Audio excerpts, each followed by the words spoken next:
Osho, Mahavir Vani, talks on Mahavira, given in Bombay, India. Discourse number 23. शब्द, रूप, गंध, रस और स्पर्श, इन 5 प्रकार के काम गुणों को भिक्षु सदा के लिए त्याग दे। देवलोक सहित समस्त संसार के शारीरिक तथा मानसिक सभी प्रकार के दुख का मूल काम भोगों के ही वासना है। जो साधक इस संबंध में वीतराग को हो जाता है, वो शारीरिक तथा मानसिक सभी प्रकार के दुखों से छूट जाता है। जो मनुष्य इस प्रकार दुष्कर ब्रह्मचर्य का पालन करता है, उसे देव, दानव, गंधर्व, यक्ष, राक्षस और किन्नर आदि सभी नमस्कार करते हैं। ये ब्रह्मचर्य धर्म ध्रुव है, नित्य है, शाश्वत है और जीर्णोपदिष्ट है। इस द्वारा पूर्व काल में कितने ही जीव सिद्ध हो गए हैं, वर्तमान में हो रहे हैं और भविष्य में होंगे। पहले एक प्रश्न एक मित्र ने पूछा है कि यदि काम वासना जैविक बायोलॉजिकल है,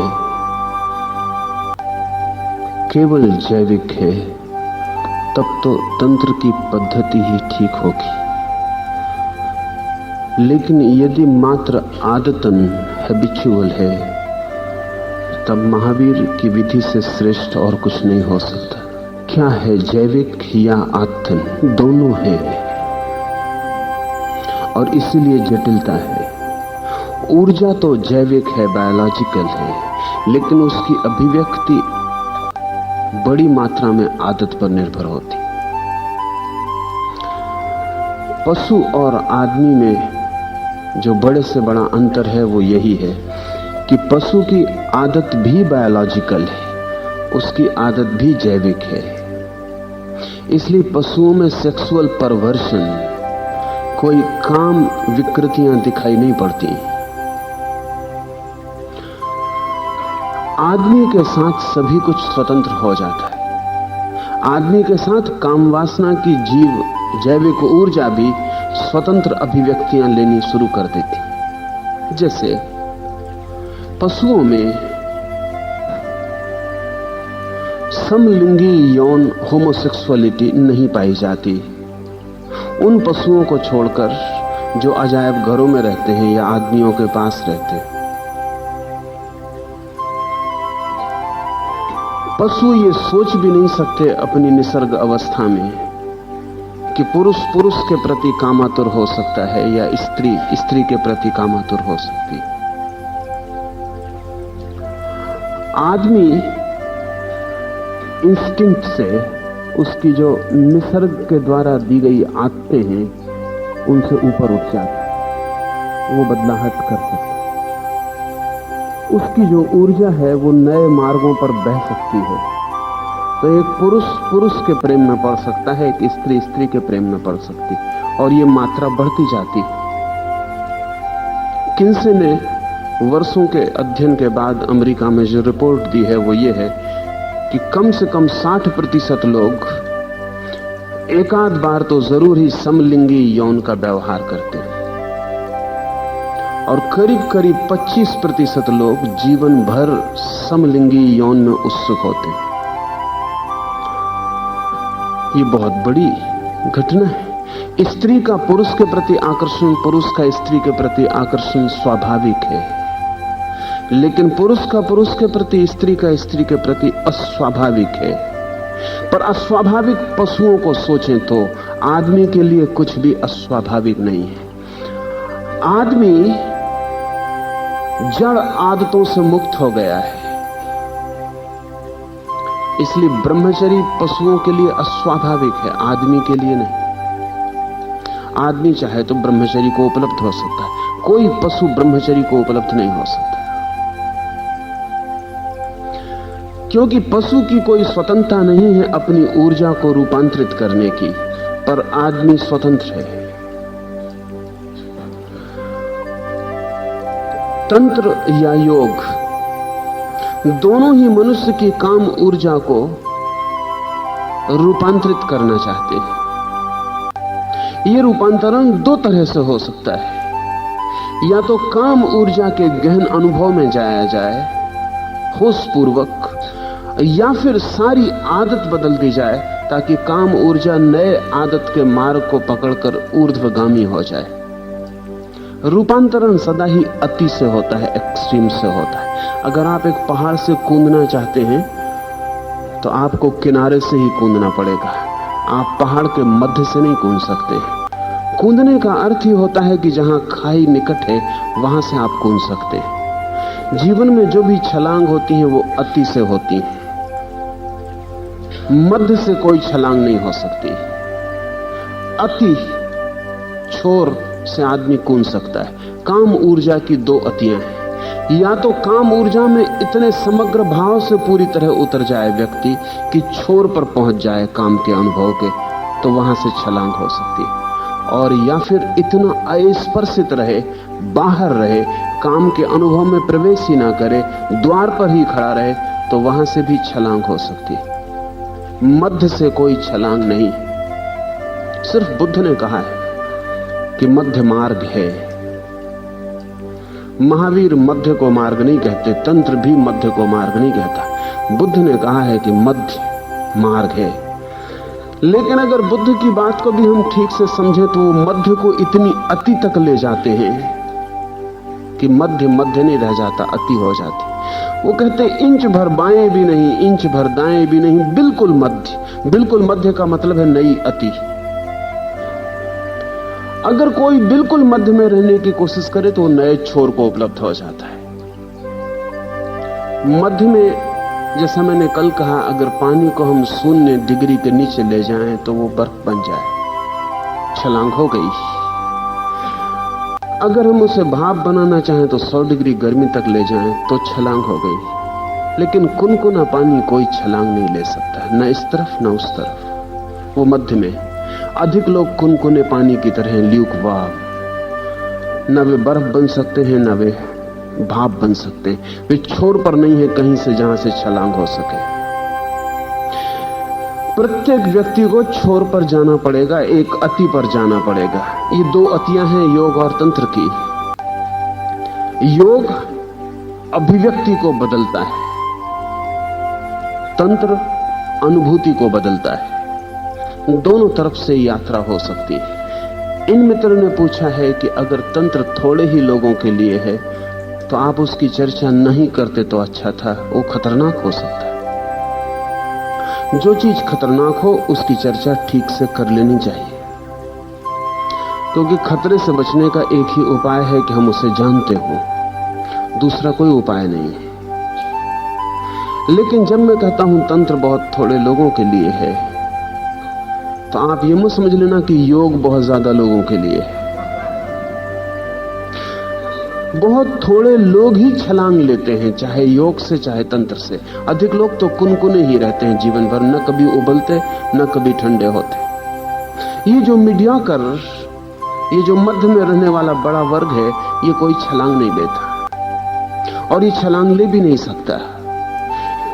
दोनों छोर से छलांग होती, छोर पर हमेशा थोड़े से लोग पहुंच पाते। छोर पर पहुंचने का अर्थ है कुछ त्यागना पड़ता है।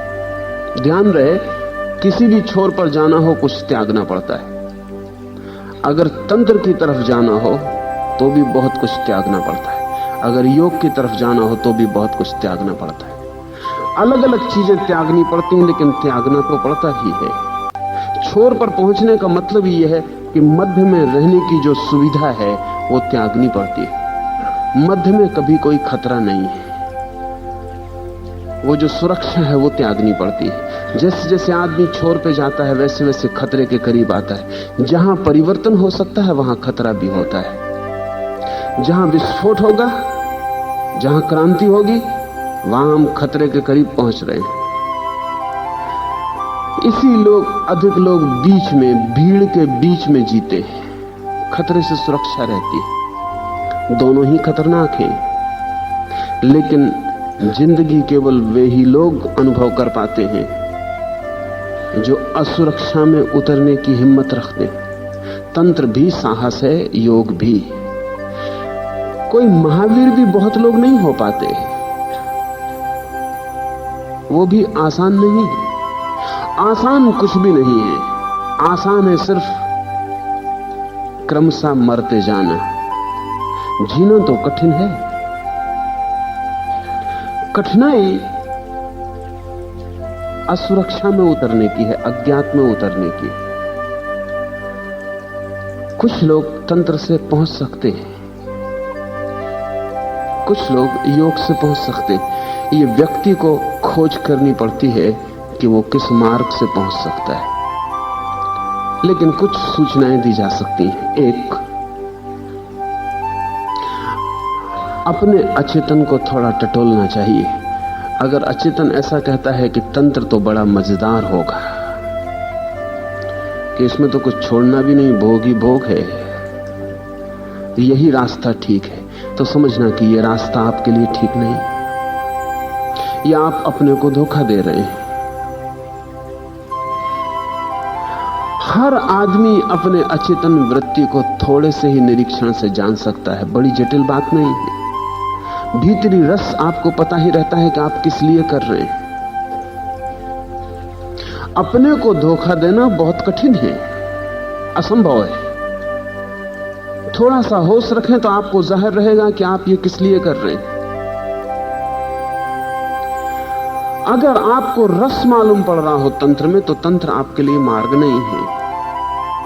अगर आपको योग में रस मालूम पड़ रहा हो, तो योग भी आपके लिए मार्ग नहीं। कुछ लोगों को योग में रस मालूम पड़ता है। आत्मपीड़क, खुद को सताने वाले लोग, मैसोचिस्ट जिनको मनोवैज्ञानिक कहते हैं, जो अपने को सताने में मजा लेते हैं, ऐसे लोगों को योग में बड़ा रस पड़ता है। उपवास में, तप में, धूप में खड़े होने में, नग्न होने में उन्हें बड़ा रस पड़ता है। किसी भी तरह अपने को सताने में उन्हें रस पड़ता है। अगर आपको अपने आप को सताने में रस मालूम पड़ रहा हो, तो आप समझना योग आपके लिए मार्ग नहीं है, योग आपके लिए बीमारी। अगर आपको भोग में रस पड़ रहा हो, इसलिए तंत्र के बहाने आप भोग में उतर रहे हो, तो तंत्र आपके लिए खतरनाक है, बीमारी। एक बात ठीक से समझ लेनी चाहिए, चित्त की अस्वस्थता को किसी भी चीज से सहारा देना खतरनाक है। फिर रस न पड़ रहा हो तो क्या उपाय? कैसे हम जाने कि इसमें हमें रस नहीं पड़ रहा है? एक बात ध्यान में रखनी जरूरी है, जब भी हम किसी मार्ग से किसी अंत की तरफ जा रहे हों, तो अंत में रस होना चाहिए, मार्ग में रस नहीं होना चाहिए। आप एक मंजिल पर जा रहे हैं एक रास्ते से, तो आपको मंजिल में रस होना चाहिए, रास्ते में रस नहीं होना चाहिए। अगर आपको रास्ते में रस है, इसीलिए मंजिल को आपने चुन लिया है कि रास्ता सुखद है, सुंदर छाया है, वृक्ष हैं, फूल हैं, इसलिए इस मंजिल को चुन लें, तो खतरा है। रास्ता कभी मत चुने, मंजिल चुने, और मंजिल के अनुकूल रास्ता चुने।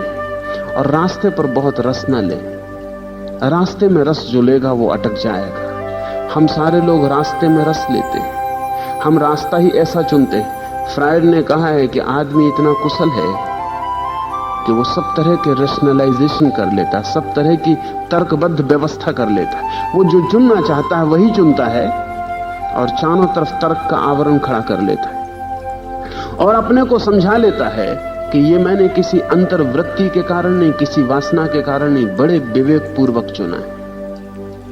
ये धोखा बहुत आसान है, लेकिन अगर कोई सजग हो तो इसे तोड़ना कठिन नहीं है। हम हमेशा ही जान सकते हैं, देख सकते हैं कि हमारे भीतर दो तल तो नहीं है। दो तल का मतलब यह होता है कि ऊपर से आप कुछ समझा रहे हैं अपने को, भीतर से बात कुछ और है। एक आदमी उपवास कर रहा है, ऊपर से समझा रहा है कि यह साधना है, लेकिन उसे जांचना चाहिए कहीं उसे खुद को भूखा मारने में किसी तरह का गर्हित रस तो नहीं आ रहा है। ऐसे लोग हैं जो खुद को सताने में रस लेते हैं, और जब तक वो अपने को न सताएं, उन्हें किसी तरह का आनंद नहीं आता। खुद को सताने में उन्हें ऐसी मजा आने लगता है जैसे कुछ लोगों को दूसरों को सताने में मजा आता है। वो खुद के साथ एक फासला कर लेते हैं। मैं सोच एक बड़ा लेखक हुआ, वो जब तक अपने को कोड़े न मार ले, रोज कांटे न चुभा ले, तब तक उसको रस ही ना आए। इसलिए उसी के नाम पर मैसोचिज्म, आत्म पीड़न सिद्धांत का निर्माण हो गया। कोई आदमी कांटे बिछा के उस पर लेटा हुआ है, वो अपने को कितनी कहे कि हम कोई साधना कर रहे हैं, लेकिन कांटों पर ये लेटने में उसे जांच करनी चाहिए कि कहीं कुल रस इतना ही तो नहीं है कि मैं अपने को सता सकता हूं। जब आप अपने को सताते हैं तो आपको लगता है आप अपने मालिक हो गए। जब आप अपने को सताते हैं तो आपको लगता है कि अब ये शरीर आपके ऊपर मालिक नहीं रहा। और अगर इस सताने में भीतरी सुख मिलने लगे, जैसे कि कोई खाज को खुजलाता है और सुख मिलता है, ऐसा इस सताने में भी सुख मिलने लगे, तो समझना कि आप पैथोलॉजिकल रुग्ण दिशाओं में यात्रा कर रहे हैं। यही तंत्र के बाबत भी सच है। आदमी कह सकता है कि मैं तो सिर्फ इसलिए काम वासना में उतर रहा हूं ताकि काम वासना से मुक्त हो सकूं, लेकिन ये दूसरों को धोखा देने में कोई अड़चन नहीं। खुद तो जानता ही रहेगा कि मैं सच में काम वासना से मुक्त होने के लिए उतर रहा हूं, या ये सिर्फ एक बहाना है, एक एक्सक्यूज है और मैं उतरना चाहता हूं काम वासना में। ये खुद के सामने निरीक्षण सदा बना रहे तो आज नहीं कल थोड़ी बहुत भूल चूक करके आदमी उस रास्ते को पा जाता है जो मंजिल तक पहुंचाने वाला है। कौन सा रास्ता आपके लिए मंजिल तक पहुंचाने वाला है, आपके अतिरिक्त निर्णय करना दूसरे को कठिन होगा, अड़चन होगी। लेकिन आप अगर अपने को धोखा ही देते चले जाएं तो आपको भी बहुत अड़चन होगी। लेकिन जो अपने को धोखे देने में लगा है उसका धर्म से कोई संबंध ही नहीं, अभी साधना से उसका कोई जोड़ नहीं बैठा है। आदत भी तोड़ी जा सकती है, अनुभूति भी बदली जा सकती है।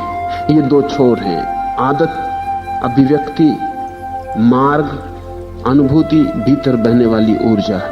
ऐसा समझें कि ये बिजली का बल्ब जल रहा है, यहां अंधेरा करना हो तो दो उपाय हैं, या तो बिजली बल्ब तक न आने दी जाए,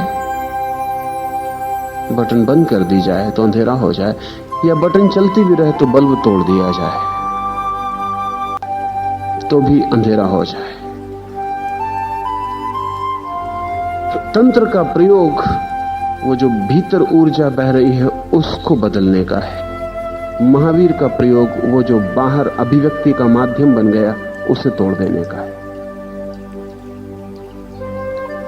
दोनों से पहुंचा जा सका है, लेकिन जब भी एक मार्ग की कोई बात करेगा तो दूसरे मार्ग के विपरीत उसे बोलना पड़ता है, अन्यथा समझाना बिल्कुल कठिन और असंभव हो जाए। तो अगर तंत्र पढ़ेंगे तो लगेगा कि महावीर जैसा व्यक्ति कभी नहीं पहुंच सकता। अगर महावीर को पढ़ेंगे तो लगेगा कि तांत्रिक कभी नहीं पहुंचे होंगे। जो जिस मार्ग की बात कर रहा है वो उस मार्ग के लिए पूरा स्पष्ट कर रहा है, और सभी मार्ग अपने आप में पूरे हैं, उनसे पहुंचा जा सकता है, लेकिन उससे यह सिद्ध नहीं होता कि विपरीत से नहीं पहुंचा जा सकता है। महावीर का यह सूत्र हम समझें, शब्द, रूप, गंध, रस और स्पर्श, इन 5 प्रकार के काम गुणों को भिक्षु सदा के लिए त्याग दे। तंत्र कहता है समस्त इंद्रियों का पूरा अनुभव, महावीर कहते हैं समस्त इंद्रियों का अवरोध, समस्त इंद्रियों का निषेध। काम वासना सिर्फ काम वासना ही नहीं है, और कामेंद्री सिर्फ कामेंद्री नहीं है, सभी इंद्रियां कामेंद्री हैं। जब आप किसी को हाथ से छूते हैं, किसी शरीर को, तभी छूते हैं ऐसा नहीं, जब आप आंख से छूते हैं तब भी छूते हैं। आंख भी छूती है किसी के शरीर को, हाथ भी छूता है, और जब किसी की आवाज आपको प्रीतिकर और मधुर लगती है, उत्तेजक लगती, तब कान भी छूता है। और जब पास से गुजर जाते किसी के शरीर की गंध आपको आंदोलित कर जाती है, तो नाक भी छूती है। हाथ बहुत स्थूल रूप से छूते हैं, आंख बहुत सूक्ष्म रूप से छूती है, लेकिन स्पर्श सभी इंद्रियां करती हैं। जनन इंद्री गहनतम स्पर्श करती है, लेकिन सभी स्पर्श थे। तो महावीर कहते हैं, अगर वासना से पूरी तरह छूटना है तो स्पर्श की जो कामना है अनेक अनेक रूपों में, वो सभी त्याग देनी चाहिए। आंख से भी भोग ना हो, कान से भी भोग ना हो, स्वाद से भी भोग ना हो। भोग की वृत्ति इंद्रियों के द्वार से बाहर यात्रा ना करे। जब आप किसी को देखना चाहते हैं, काम वासना शुरू हो गई। किसी की आवाज सुनना चाहते हैं, काम वासना शुरू हो गई।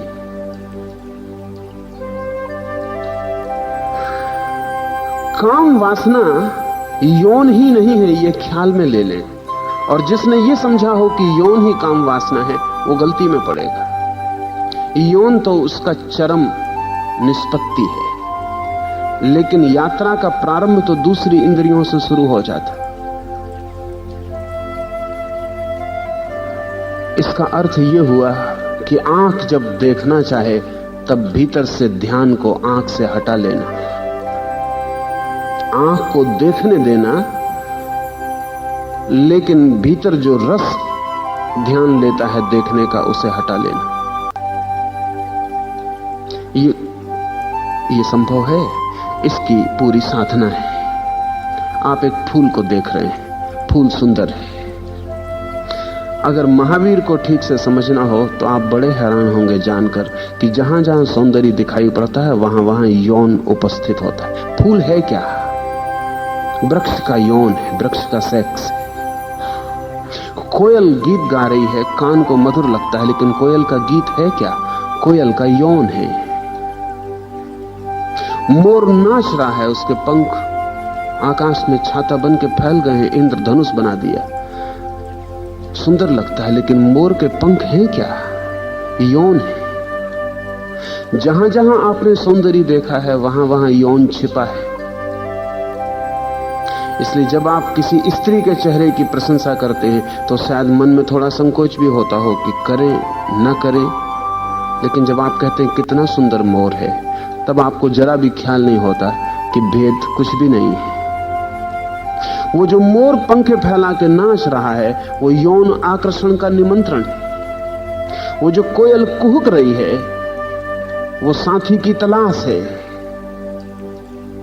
वो जो फूल सुगंध फेंक रहा है और खिल गया है आकाश में, वो निमंत्रण है कि उस फूल में छिपे हुए वीरी कण हैं।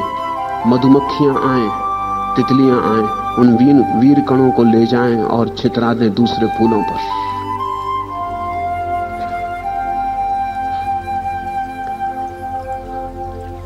अगर हम चारों तरफ जगत में गहरी खोज करें, तो जहां जहां हमें सौंदर्य का अनुभव होता है, वहां वहां छिपा हुआ काम वासना होगी। सुगंध अच्छी लगती है, लेकिन आपको अंदाज नहीं होगा, बायोलॉजिस्ट कहते हैं कि सुगंध का जो बोध है वो यौन से जुड़ा हुआ है। पशु गंध से ही आकर्षित होते हैं। इसलिए पशु एक मादा, नर मादा, एक दूसरे की योनि की गंध लेते हुए दिखाई पड़ेंगे। वे गंध से आकर्षित होते हैं। गंध ही निर्णायक है। जब मादाएं पशुओं की कामातुर होती हैं, तो उनकी योनि से विशेष गंध फैलनी शुरू हो जाती है। वही गंध निमंत्रण है, वो गंध दूर तक फैल जाती और नर को आकर्षित करती। जैसे वो गंध मिलती, नर आकर्षित हो जाता। आदमी भी गंध का बहुत उपयोग करता है। स्त्रियां जानती हैं कि गंध कीमती है, और गंध आकर्षण निर्मित कर लेती है। गंध का आदमी दो तरह से उपयोग करता है, एक तो आकर्षित करने को, एक शरीर की गंध को छिपाने के लिए, क्योंकि शरीर की गंध भी यौन निमंत्रण है, उसे छिपाना जरूरी है। संभोग के क्षण में स्त्री पुरुषों के शरीर की गंध बदल जाती है।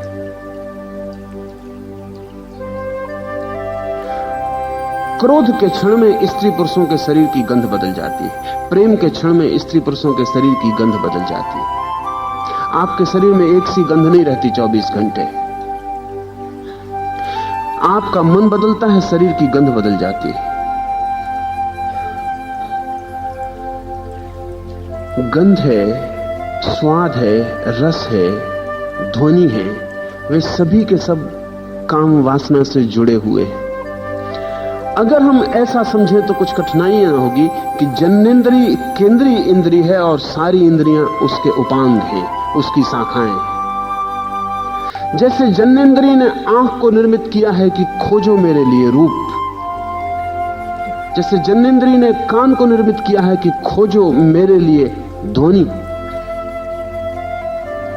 जैसे जन इंद्रिय ने सारी इंद्रियों को निर्मित किया है, वे उसके द्वार हैं जहां से वो जगत में प्रवेश करती है, जहां से वो जगत में तलाश करती है, जहां से वो जगत से खोजती है। काम वासना इंद्रियों के द्वार से जगत में फैलती है। हर इंद्रिय काम इंद्रिय है। ये महावीर की बात ठीक से ख्याल में ले लेनी जरूरी है। इसलिए महावीर कहते हैं, भिक्षु वो जो साधना में लीन हुआ है साधक, वो समस्त इंद्रियों से अपने ध्यान को हटा ले। अगर समस्त इंद्रियों से ध्यान को हटा लिया जाए तो काम इंद्रिय का 90% द्वार अवरुद्ध हो जाता है, वो बाहर नहीं बह सकती। आप थोड़ा सोचें, आपकी आंखें बंद हों तो सौंदर्य का कितना अर्थ समाप्त हो जाएगा। अंधा आदमी भी सौंदर्य का अनुभव करता है, लेकिन हाथ से छू के ही कर पाता है। लेकिन हाथ से जो छुएगा उसके सौंदर्य का हिसाब बदल जाएगा। आंख से देखे हुए सौंदर्य की बात और। आपकी सारी इंद्रियां बंद हो गई हों तो आपके लिए सौंदर्य का क्या अर्थ होगा? कोई भी अर्थ नहीं रह जाएगा। सारा अर्थ इंद्रियों का अनुदान है। महावीर कहते हैं, अपने को सिकोड़ लेना, केंद्र पर रोक लेना, किसी इंद्रिय से बाहर नहीं जाना है। इंद्रियां जबरदस्ती किसी को बाहर नहीं ले जाती। हम जाना चाहते हैं इसलिए जाते हैं। जब हम नहीं जाना चाहते, इंद्रिय व्यर्थ हो जाती है। आपके घर में आग लगी और एक सुंदर स्त्री सामने से निकलती, बिल्कुल दिखाई नहीं पड़ती। आंख देखेगी, आंख का काम देखना है, लेकिन आप आंख के पीछे मौजूद नहीं हैं। अभी ध्यान मकान में लगी आग की तरफ चला गया है। कोई दिखाई नहीं पड़ेगा, कोई सुंदर गीत गा रहा हो सुनाई नहीं पड़ेगा, कोई आके चारों तरफ गुलाब की सुगंध छिड़क दे, नाक को पता नहीं चलेगा क्या हुआ है। सारा ध्यान आग की तरफ आकर्षित हो गया है। अभी आग इतनी महत्वपूर्ण हो गई है कि ध्यान बट नहीं सकता और इंद्रियों की तरफ ध्यान नहीं जा सकता। महावीर कहते हैं, जिसे ब्रह्मचर्य इतना महत्वपूर्ण हो गया हो कि वही उसे मुक्ति का मार्ग है, ऐसी प्रतीति हो रही हो, उसे कठिन नहीं होगा कि वह अपने ध्यान को इंद्रियों से अलग कर ले। हमें कठिन होगा, बहुत कठिन होगा, क्योंकि इंद्रियां ही हमारा जीवन है। इंद्रियों के अतिरिक्त हमारा कोई अनुभव नहीं है। जो हमने जाना है, जो हमने जिया है, वो इंद्रियों से ही जाना और जिया है। और बड़ा अद्भुत है इंद्रियों का लोक, क्योंकि इंद्रियों से हम जो जानते हैं वो स्वप्नवत है। फूल को आपने देखा है, लेकिन फूल तो बहुत दूर है। आप देखते क्या हैं? वैज्ञानिक से पूछें या महावीर से पूछें, फूल में आप देखते क्या हैं? फूल को तो देख नहीं सकता कोई आदमी, क्योंकि फूल कभी आंख के भीतर जाता नहीं। आप देखते क्या हैं? फूल से सूरज की किरणें आती लौटकर, वे किरणें आपकी आंख पर पड़ती। वे किरणें भी भीतर नहीं जा सकती, सिर्फ आंख की सतह को स्पर्श करती। आंख की सतह के भीतर जो रासायनिक द्रव्य हैं वो उन किरणों से संचालित हो जाते हैं। वे रासायनिक द्रव्य आपके आंखों के पीछे छिपे हुए जो तंतुओं का जाल है उसको कंपित करते हैं। वो कंपन आप तक पहुंचते हैं। उन्हीं कंपनों को आपने देखा है। इसीलिए तो एक बड़ी अद्भुत घटना घटती। एक नग्न स्त्री को आप देखें तो जैसे तंतु कपते हैं वैसे एक नग्न स्त्री का चित्र देख के भी कपते हैं। इसलिए तो पोर्नोग्राफी अश्लील साहित्य का इतना मूल्य है, क्योंकि तंतु तो उसी तरह हिलने लगते हैं, मजा उसी तरह आने लगता है। बल्कि सच तो यह है कि नग्न स्त्री को देख के उतना मजा कभी नहीं आता जितना नग्न स्त्री के चित्र को देख के आता है। उसके कई कारण हैं। स्त्री की वास्तविक मौजूदगी आपके ध्यान में बाधा बनती है। चित्र में कोई मौजूद नहीं होता, आप अकेले होते हैं, ध्यानस्थ हो जाते।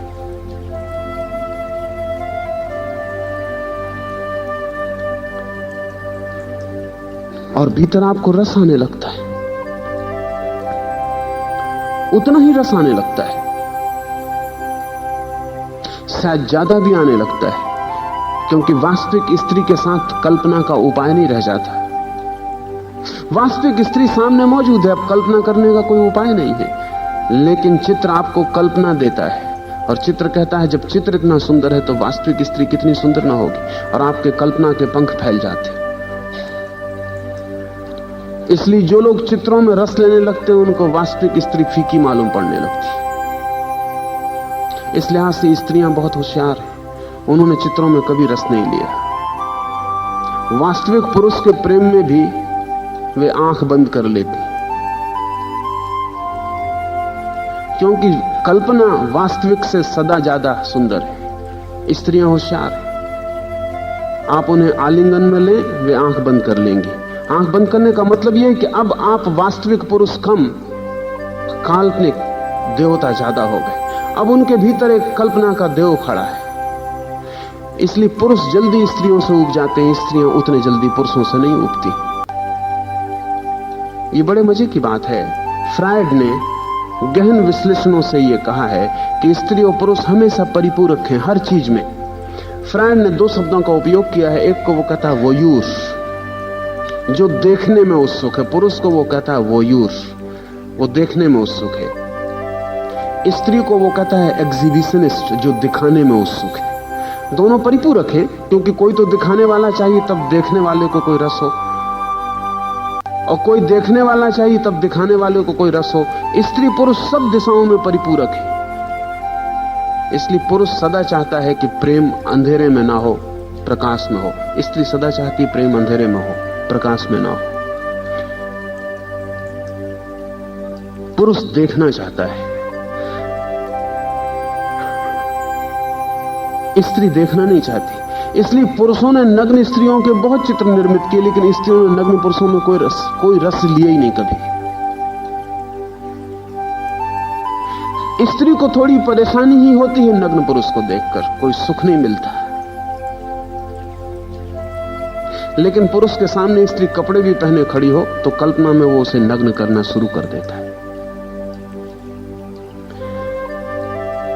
ये जो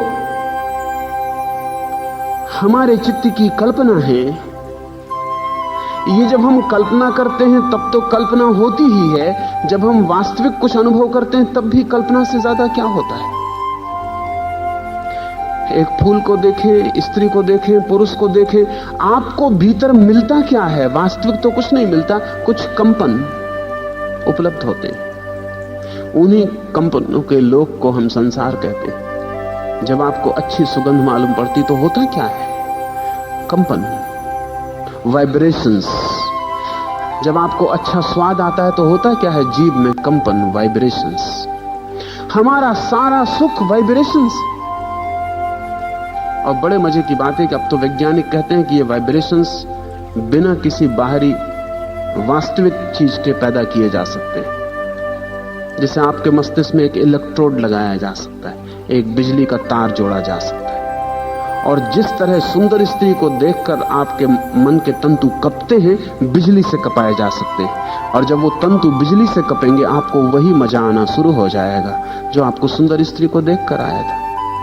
अभी एक वैज्ञानिक साल्टर ने चूहों के साथ बहुत से प्रयोग किए। उसका एक प्रयोग बहुत हैरानी का है। कभी न कभी आदमी को उस प्रयोग से बहुत कुछ सीखना पड़ेगा।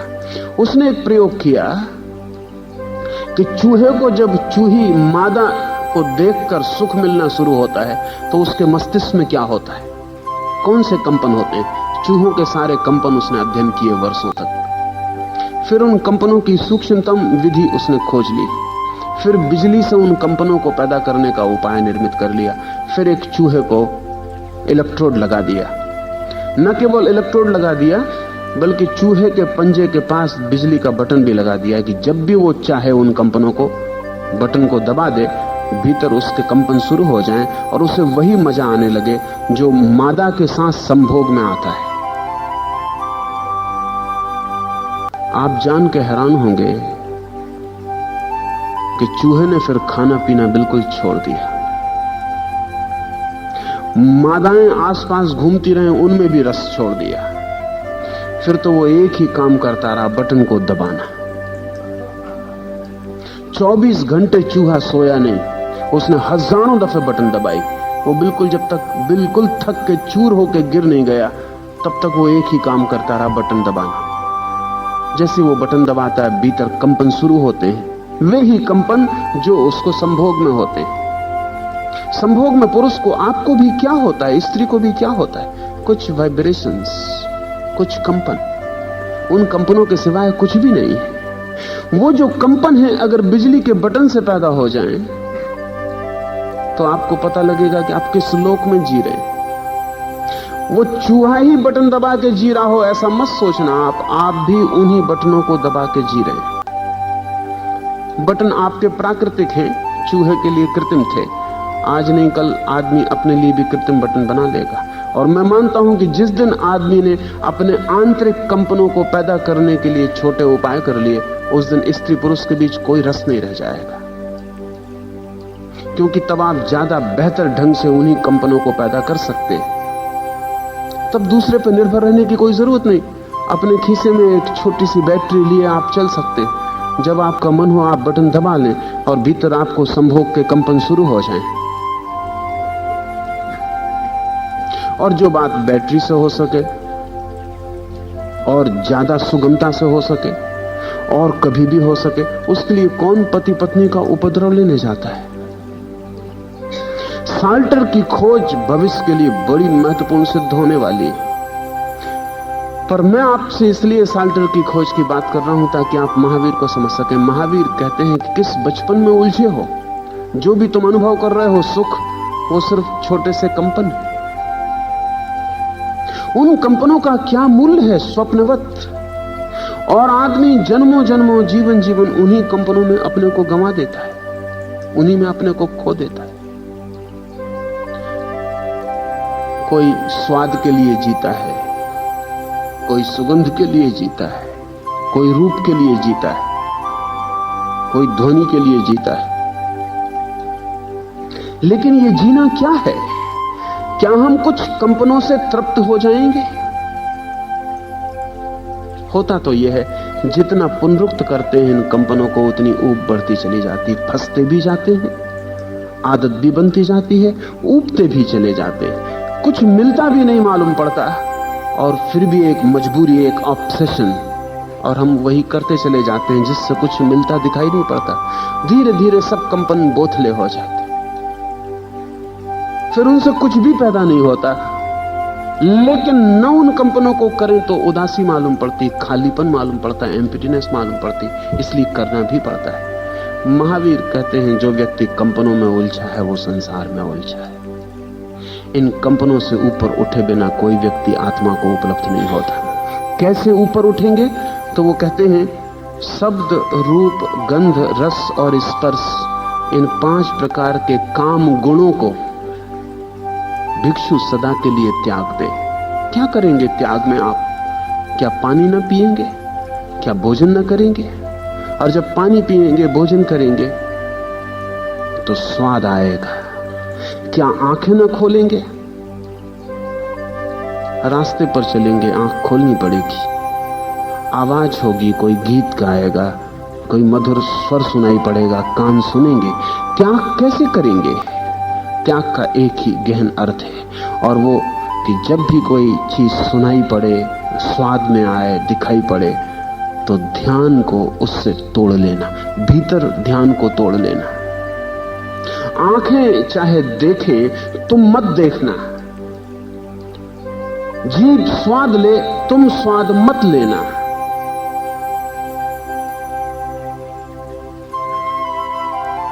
जनक को किसी ने पूछा था, किसी सन्यासी ने, कि आप इस महल में इन रानियों के बीच इतने वैभव में रह के किस प्रकार ज्ञानी हैं?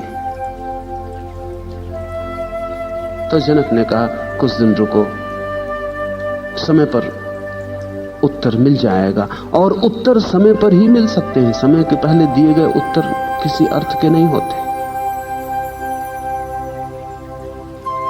सन्यासी जनक के पास रुका।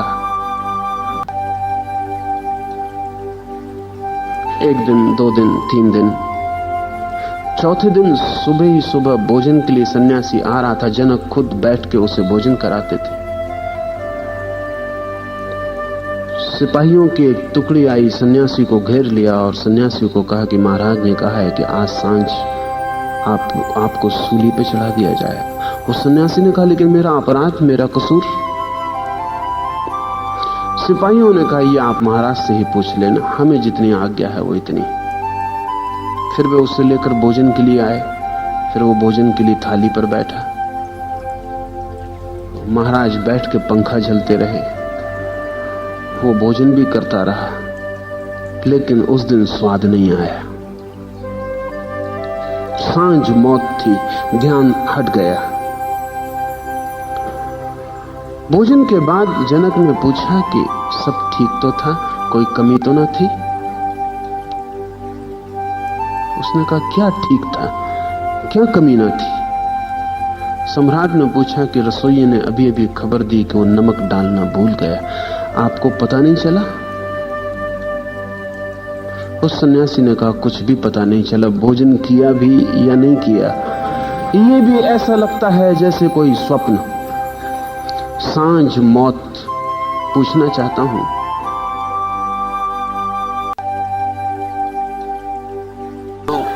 एक छोटा सा बच्चा स्कूल देर से पहुंचा। अध्यापक ने पूछा कि इतनी देर कैसे हुई? उसने कहा कि मैं क्या करूं, वर्षा हो रही, आप देख रहे हो कैसी कीचड़ मची। 1 कदम आगे चलता था, 2 कदम पीछे सरकता था। शिक्षक भी था तो होशियार, गणितज्ञ था। उसने कहा, अच्छा 1 कदम आगे चलते, 2 कदम पीछे सरकते, तो फिर पहुंचे कैसे? उसने कहा, लड़का भी होशियार था। उसने कहा कि फिर मैंने घर की तरफ चलना शुरू किया। मुल्ला नसरुद्दीन का बेटा उससे कह रहा था, पापा आपने मम्मी से शादी क्यों की? मुल्ला नसरुद्दीन ने उसे गौर से देखा और कहा, हरामजादे, तो तुझे भी आश्चर्य होने लगा?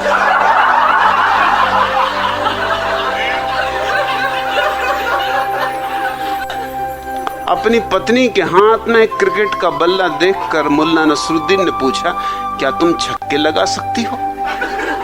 पत्नी ने कहा, मैं छक्के मक्के लगाना नहीं जानती, मैं छक्के छोड़ा सकती हूं।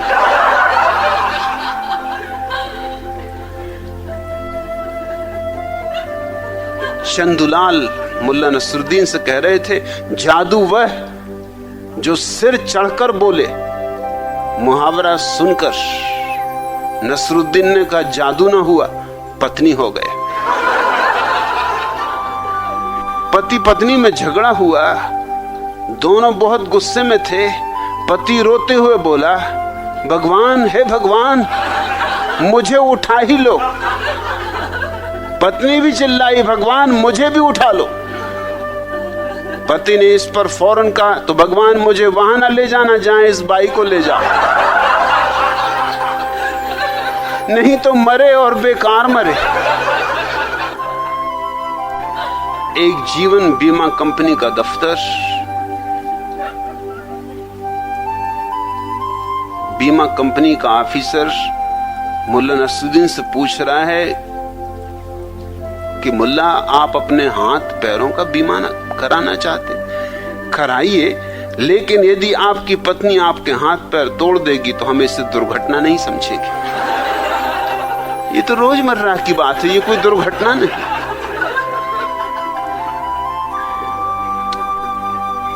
शादी की सालगिरह नजदीक थी। पत्नी ने पति से पूछा, इस बार हम शादी की सालगिरह किस तरह मनाएंगे? तुमने कुछ सोचा? मेरे विचार से इस बार वर्षगांठ के दिन 5 मिनट अगर मौन रखें तो कैसा रहे? पति ने अपनी योजना बताई। कहां मौन, 5 मिनट मौन हो जाए तो बहुत।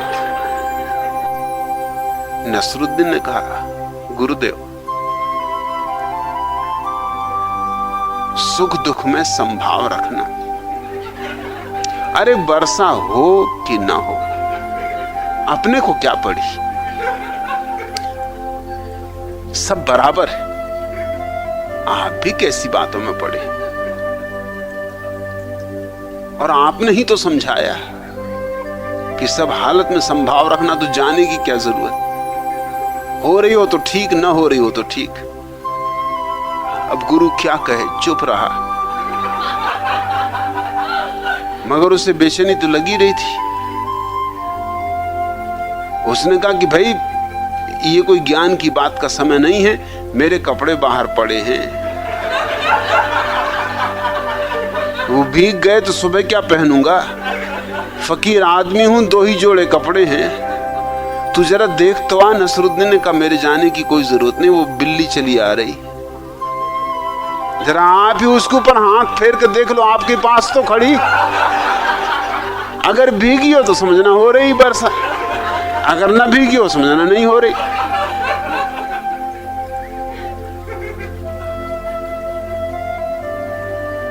गुरु क्या कहे? गुरु ने कहा, तो कम से कम तू इतना तो कर कि बिल्ली को भगा दे बाहर। नसरुद्दीन ने कहा, गुरुदेव, इस जगत का स्वभाव ही आवागमन, आना जाना तो लगा ही हुआ है। अरे जैसी आई वैसी चली जाएगी, जो आया सो गया, कौन रहा है? आप भी कैसी बातें कर रहे हो आज। गुरु को क्रोध तो बहुत आया कि इस बकवासी को क्या उत्तर देना।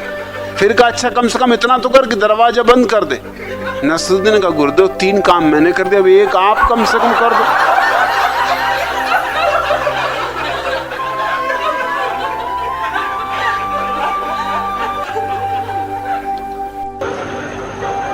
निवेदन, give the beat,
be silent.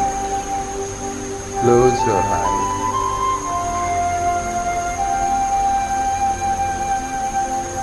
Feel as if your body is frozen and gather all your consciousness inward.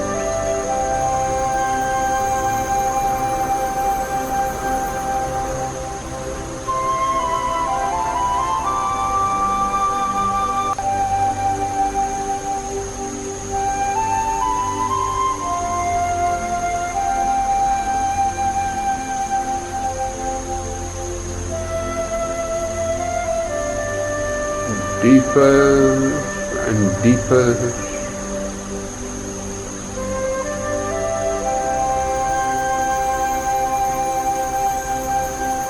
At the deepest point, you are the Buddha. And this Buddha has to become your whole life. All expressions, actions has to arise from this center.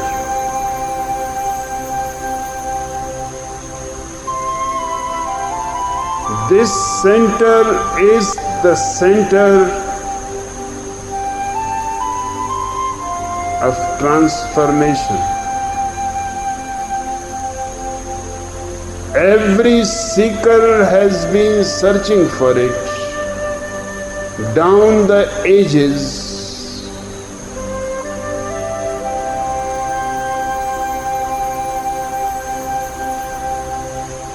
This is the ancient path. On this path, thousands have become awakened. There is no barrier except fear. The fear of the unknown. Drop it.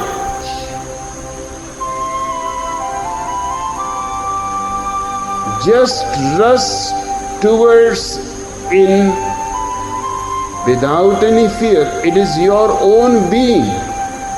You are not going to meet on the way anybody else.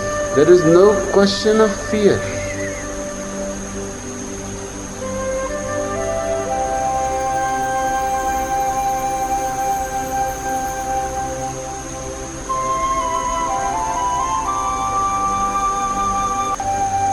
This moment, this evening is blessed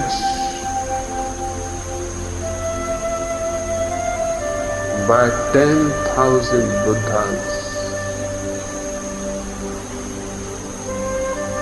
who have returned home.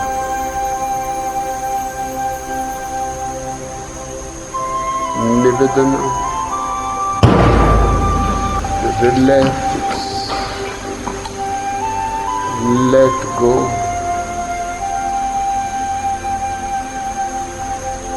Die to the body, to the mind, so only a throbbing consciousness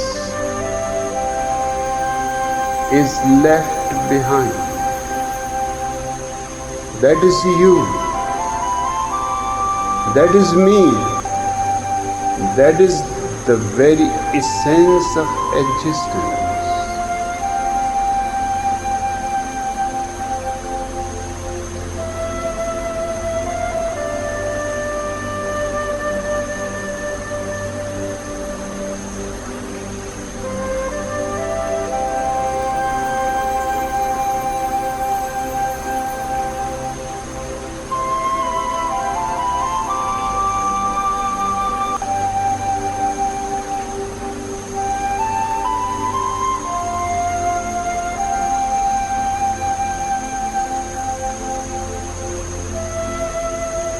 Just a small taste of this silence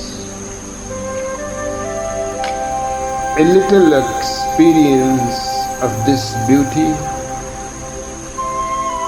of this truth, and slowly your whole life will be transformed without your knowing even. Your actions will start expressing your Buddhahood, your compassion, your love, your beauty.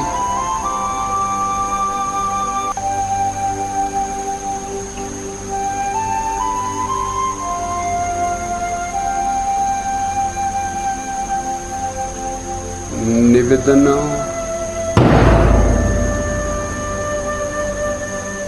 Call all the Buddhas back to life.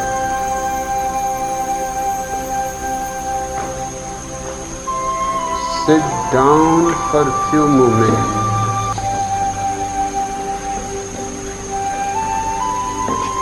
Collecting the immense experience.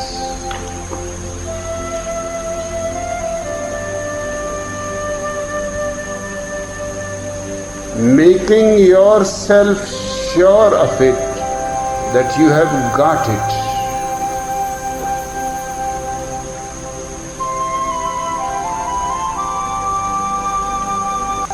Because you have to live it. I am not a philosopher, and I am not a priest.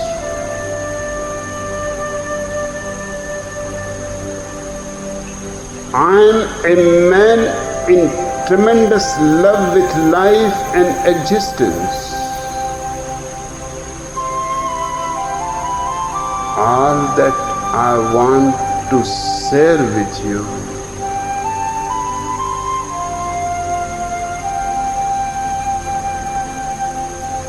just to make you aware that if I can become a Buddha, there is no reason why you cannot.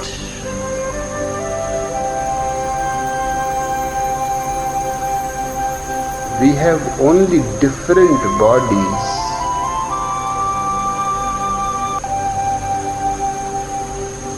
But we all have the same soul.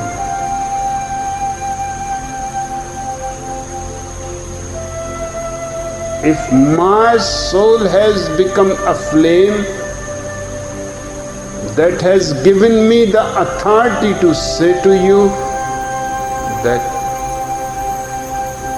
you can also become a flame, and this fire is eternal.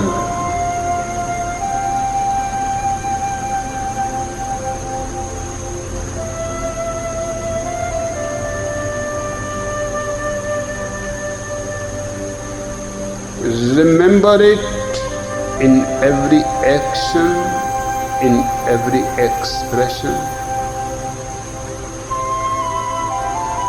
Remember not to behave in any way which will be disgraceful to a Buddha.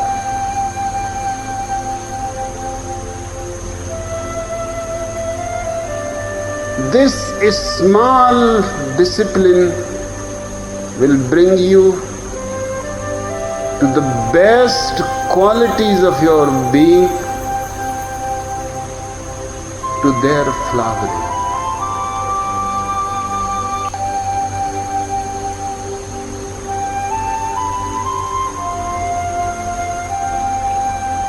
Okay, Manisha? Yes, Bhagwan.